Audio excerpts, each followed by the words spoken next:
আজ good morning. Good morning.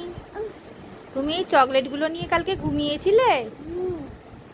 এগুলো যদি আমি রাত্রিবেলা খেয়ে নিতাম কি হতো? পোকা হতো। রাতে পোকা হতো? শোনা বাবা, শোনা বাবা, উঠে বলো। সকালবেলা আর্যকে ঘুম থেকে উঠিয়ে দিয়ে আমি রান্নাঘরে চলে এসেছি চা বানাতে। এরপর চা করা কমপ্লিট হয়ে গেছে, আর তারপরে দেখতে এলাম যে কতগুলো ছাদে আর কি গাছে ফুল ফুটেছে, আর দেখলাম সেরমভাবে কোনো ফুল ফোটেনি। তারপরে চা বানাতে বানাতেই আমি কিন্তু একটুখানি দেখো ছাদের মধ্যে বসেও পড়েছিলাম, কারণ সকালবেলার ওয়েদারটা না খুব সুন্দর ছিল। আর তারপরে বসে বসেই ভেবে নিলাম আজকে কি রান্না হবে।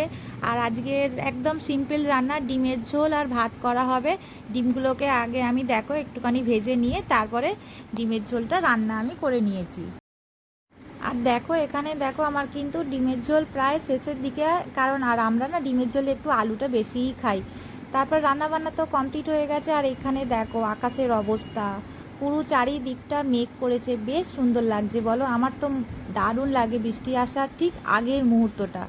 আর এক্ষুনি বৃষ্টি নেবেও পড়বে, দেখো বলতে বলতে কিন্তু বৃষ্টি শুরুও হয়ে গেছে। ভিডিওটা কেমন লাগলো তোমরা কমেন্ট করো।